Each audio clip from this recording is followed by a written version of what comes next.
Boa noite para todo mundo. Hoje, 13 de julho de 2023, pessoal, e vamos para o resumão do dia. Bom, começando aí pelas bolsas. Pronto? Começando aí pelas bolsas da Ásia, pessoal. Bolsas da Ásia fecham no positivo, tá? Meu cabelo tá igual ao do story lá que eu comentei. Vamos lá.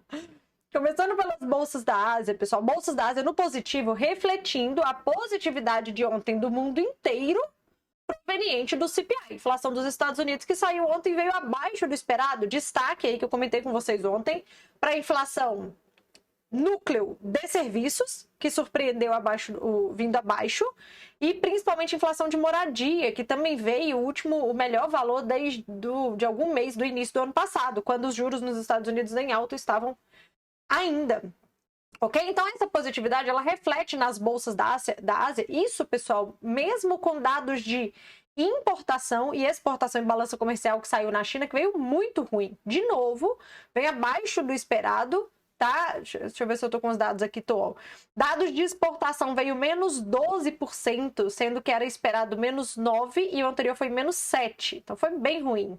Né? E as importações, que era esperado menos 4, veio menos 6,8 e o mês passado foi menos 4,5. Ou seja, tanto as exportações da China quanto as importações da China estão indo mal das pernas. Mas isso não foi o suficiente para contaminar negativamente as bolsas da Ásia, que acabaram surfando a alta e a positividade lá dos Estados Unidos. Vale lembrar, pessoal, que o mercado está comprando a narrativa de que novos estímulos virão, dado que o governo chinês falou sobre isso essa semana de novo, e o Banco Central chinês também. Mas, de novo, na China, aparentemente, esse ano, entre falar que vai fazer novos estímulos e, de fato, fazer, tem sido uma diferença muito grande. De qualquer forma, essa positividade é reflexo de ontem nos Estados Unidos, ok? Commodities, pessoal, no positivo no dia de hoje. Elas continuam, na verdade, pessoal, hoje, os dados de inflação ao produtor, hoje saiu inflação ao produtor nos Estados Unidos, enquanto ontem foi inflação ao consumidor. Elas corroboram, já adiantando nos Estados Unidos, essa inflação ao produtor, ela corrobora com o dado de ontem. Então, eles vieram abaixo do esperado, a inflação veio positiva, não foi uma deflação, mas ainda assim veio abaixo do que era esperado pelo mercado. Então, corrobora que a inflação nos Estados Unidos está decrescendo. Vai. E isso é bom para commodities, tá? Commodities surfam esta onda. Commodities também, pessoal, surfam a onda de dólar em queda no mundo, tá?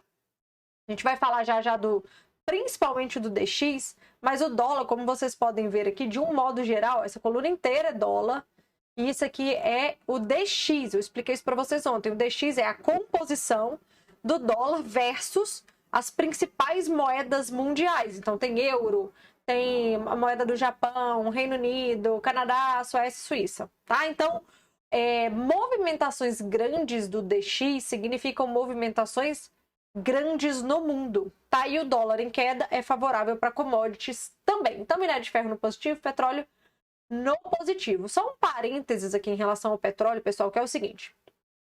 A partir do momento em que a Petrobras, há uns junho, bom, não me lembro. A Petrobras, há uns meses atrás, ela tirou a paridade internacional de preços, ou seja, ela seguia o preço do Brent, que é este daqui, que é o petróleo negociado no Reino Unido, na Bolsa do Reino Unido. Ela parou de usar a referência internacional de preços para desenhar uma política interna dela ali. Enquanto o preço do barril de petróleo está baixo, tudo bem, sem problema nenhum.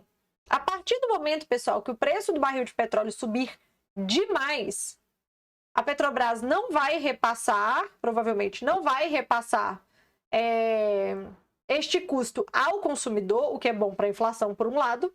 Porém, quem vai assumir esse custo provavelmente vai ser os acionistas. Lembrando que o maior acionista da Petrobras é o governo. Então, é uma arrecadação a menos para o governo, seja em dividendos, enfim, que ele vai ter que vir de alguma forma, como forma de imposto, tá? Enfim, mas só para deixar isso no radar de vocês, porque geralmente, assim, se o petróleo sobe, é bom para empresas petroleiras, é bom para elas, e elas sobem junto. Só que na medida em que o barril de petróleo sobe demais e pode gerar um prejuízo para o acionista da Petrobras, talvez isso não seja bom para a cotação da Petro. Por que eu estou falando isso? Porque a Petrobras faz parte do nosso IBOV, do nosso índice futuro, E isso precisa ser levado em conta para quem negocia esses ativos. Tudo bem? Deixa eu fechar esse parênteses aqui. Vamos agora para as bolsas da Europa, pessoal. Bolsas da Europa no positivo, segue aí, na verdade, assim, a movimentação de ontem, ela só está dando continuidade no dia de hoje. A diferença é que lá na Europa saíram indicadores econômicos essa manhã. Vamos lá. Primeiro de tudo, saiu o PIB do Reino Unido. E ele veio negativo, ou seja, a economia do Reino Unido está encolhendo. Mas ela veio menos pior do que o mercado esperava, tá? Deixa eu olhar os dados aqui para vocês. Bom, era esperado uma contração do PIB do Reino Unido de menos 0,3 e veio menos 0,1. O PIB do último mês, o último PIB, né, na verdade, apresentado foi de 0,2, tá? Então teve uma contração da economia do Reino Unido, mas menos do que o mercado esperava. O mercado estava mais pessimista, tanto que a bolsa do Reino Unido aqui subiu 0,40 no dia de hoje. Além desse indicador econômico, pessoal, saiu a ata do BCE, a ata da última reunião de política monetária do Banco Central da zona do euro. E, na verdade, houve mais do mesmo, tá? Eles reforçaram que na próxima reunião de política monetária em julho vai haver um novo aumento de juros por lá, porque a inflação por lá não está controlada, tá? Então, assim, não gerou tanta movimentação nas bolsas lá da Europa, porque a ata não trouxe nada que o mercado já não soubesse. Foi mais do mesmo. Então, o mercado não foi pego de surpresa. E, por fim, pessoal, também saiu produção industrial na zona do euro. A produção industrial, sim, a de maio era esperado 0,3%, veio 0,2%, então veio relativamente em linha com o que era esperado, mas é uma contração em relação ao último dado apresentado, que foi de 1%, ok? E na base anualizada veio menos 2,2%, reflexo aí da política monetária contracionista do Banco Central Europeu. Ok? De qualquer forma, tivemos esses indicadores no Reino Unido? Na zona do euro? Tivemos o PIB, a ata, enfim. De qualquer forma, a continuidade da positividade de ontem, somada ao fato do PPI dos Estados Unidos ter corroborado com o dado de ontem, manteve as bolsas no positivo. Pessoal, vou fazer um destaque aqui referente a... Deixa eu colocar aqui, eu acho que é isso daqui. Referente ao DXY. Se a gente olhar o DXY, ele tá aqui para mim, ó. Vamos lá. Se a gente olhar o DXY, de novo, ele é a composição do dólar versus os principais pares de moeda do mundo. As oscilações do DXY, pessoal, não costumam ser grandes. Então, eu comentei isso com vocês no resumão de ontem. 1% para o DXY é muita coisa, tá? Uma outra coisa é uma quebra, uma ruptura de patamares importantes do DXY ontem e hoje, a sequência de hoje, inclusive. Então, assim, o DXY, pessoal, ele perdeu patamares que há tempos ele não perdia, tá? Então, o dólar está se enfraquecendo no mundo, a interpretação do soft landing, a leitura do soft landing nos Estados Unidos está ganhando muito mais peso com esse último dado de ontem. E aí eu queria mostrar para vocês aqui o DXY, ó. O DXY hoje, ele perde a casa dos 100 mil, para quem acompanha esses números, sabe que 100 mil, né, era um patamar psicológico muito importante, e ele volta para casa aqui, ó, de dados de abril de 2022, quando a alta de juros nos Estados Unidos estava começando ainda, tá? Então, assim, essa queda do dólar, principalmente frente a pares importantes de moedas do mundo, é muito bom para commodities, é muito bom para emergentes e é muito bom para bolsas emergentes e para moedas emergentes, ok? Então precisava trazer esse gráfico aqui porque eu acho que fica mais visual isso aqui para vocês, ok? Bom, vamos continuar aqui. Indo agora para os Estados Unidos, pessoal, Estados Unidos fecha também positivo, tá? Vou falar aqui para vocês.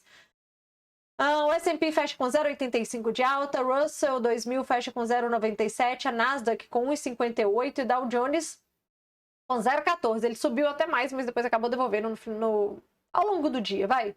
Então nós temos S&P aqui, o Russell aqui é justamente a abertura de mercado, essa linha branca. Nasdaq, vocês veem todas elas dando sequência na positividade de ontem, né? E o Dow Jones aqui. Saiu hoje, eu já comentei com vocês, saiu hoje nos Estados Unidos o PPI, ele corroborou com a leitura de que a inflação nos Estados Unidos está caindo, e isso é bom, apesar de estar distante da meta de 2%, desculpa, ela ainda segue caindo. Tá? E o mercado, de novo, acredita no pouso suave. Só mais uma alta de juros por lá em julho, e depois a manutenção dos juros para aí começar a falar e especular sobre a queda de juros dos Estados Unidos. Ok? Bom, aqui ó, PPI veio 0,1% contra uma expectativa de 0,4%, tá? Na base anualizada, e o núcleo 0,1 contra uma expectativa de 0,2, o anual 2,4% contra uma expectativa de 2,6%. Ou seja, a inflação ao produtor também veio abaixo do esperado. Então, corroborou com a positividade de ontem, que hoje continuou. Na verdade, foi isso, tá? Em se tratando de Brasil, por aqui também, então nós temos o Ibov, vocês estão vendo aí, então. Então, a gente está vendo o Ibov aqui positivo no dia de hoje. Hoje não tivemos vencimento de opções no índice para atrapalhar a nossa alta. Então a gente teve o índice bastante positivo, fechando com 1,36 de alta. E o nosso dólar, esse é o dólar futuro, tá, minha gente? Fechando em queda, em linha com o exterior. Em linha com o exterior. Ok? Bom, eu vou falar rapidinho para vocês aqui alguns pontos sobre o Brasil, apenas para mantê-los atualizados sobre o que está acontecendo em Brasília. Na verdade, nada, né? Mas o que vai acontecer em Brasília em agosto. Bom, o ministro da Fazenda, Fernando Haddad, se reuniu com o Pacheco, que é o presidente do Senado, porque lá no Senado, pessoal, tem que aprovar o CARF e tem que aprovar a reforma tributária. Bom, entre os dois ficou alinhado que na volta do recesso parlamentar, eles vão tentar fazer a aprovação do CARF, aquele voto de qualidade que eu já expliquei para vocês, em 15 dias. Se vai dar certo, eu não sei. Por quê? O CARF, a aprovação do CARF trava pautas seguintes que vão ter que acontecer lá no Senado, tá? O CARF trava as outras pautas. Então, eles querem aprovar o mais rápido possível, justamente para destravar as próximas. A expectativa é que eles aprovem em 15 dias em agosto. Vamos ver. Além disso, pessoal, o ministro da Fazenda também, Fernando Haddad, se reuniu com o relator da reforma tributária no Senado. Vamos lá. A reforma tributária foi aprovada na Câmara e agora ela precisava ir para o Senado. Então, ela está agora no Senado. Então, ele se reuniu. O relator é o Eduardo Braga. Se reuniu com o Eduardo Braga e aí ele falou que existe uma expectativa de que a reforma tributária seja aprovada no Senado até o final de outubro. Acho audacioso, mas vamos em frente. E o seguinte, pessoal. O Eduardo Braga, o relator da reforma no Senado, ele disse que vai pedir a Fazenda, o Ministério da Fazenda, modelos matemáticos para que eles possam simular a aplicação de diferentes alíquotas no IVA. Vamos lá. Qual que é a ideia da reforma tributária? Macro e bem simplista por aqui, minha gente.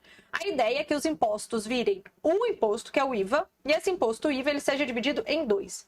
O IBS e o Eu vou sopa de letrinhas, o ICS, mas não sei se é ICS, não. Mas enfim, o IVA, que é o imposto de valor agregado, ele vai ser dividido em dois impostos, certo?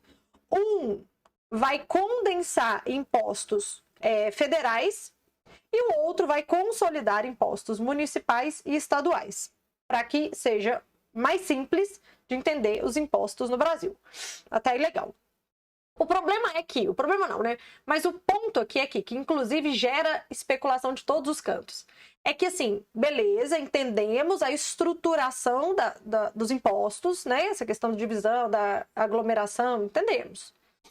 Qual vai ser o valor do IVA? Qual vai ser o valor do IBS?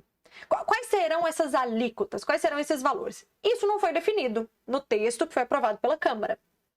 Por isso que, assim, quando alguém fala assim, não vai ter aumento de impostos, ou quando alguém fala assim, vai ter aumento de impostos, não tem como a gente saber ainda, minha gente, porque as alíquotas não estão definidas.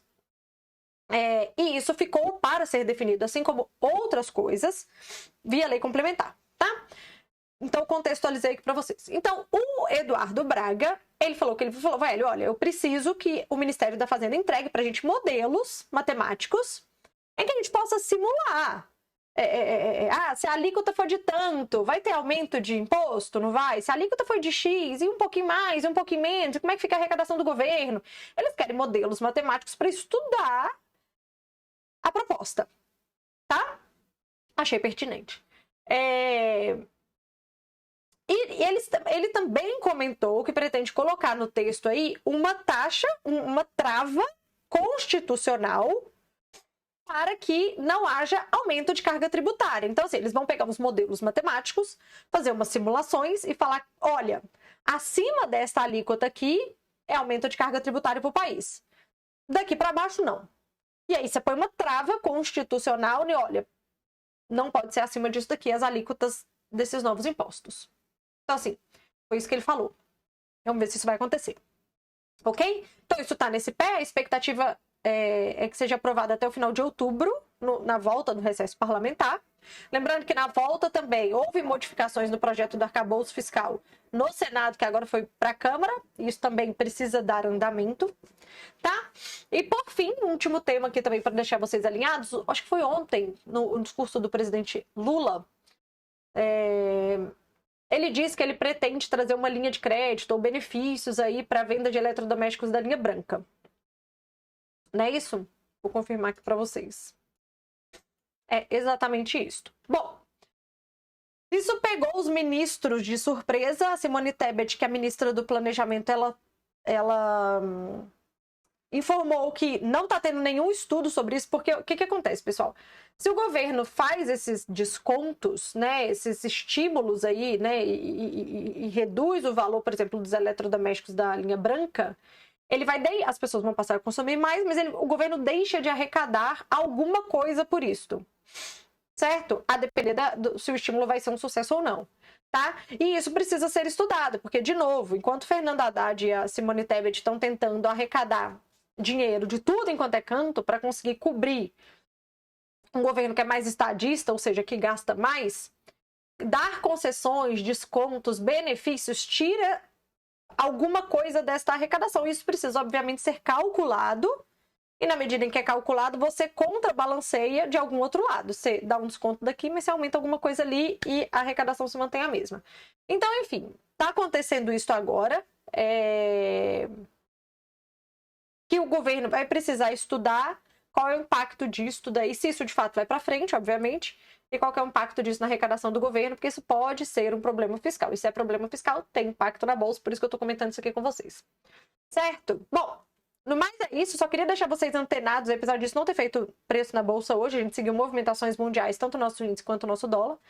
Mas para vocês, pra gente também não se esquecer de Brasília, né? A gente tem que ficar antenado a tudo que tá acontecendo e que vai acontecer por lá, principalmente na volta do recesso parlamentar, que é agosto. Certo? Espero que tenham entendido, espero que tenham aproveitado as movimentações e hoje é quinta, até amanhã. Sim, amanhã os destaques da semana não vai ser por escrito. Eu vou fazer um vídeo dos destaques da semana. Algumas pessoas tinham me pedido e aí eu resolvi ceder.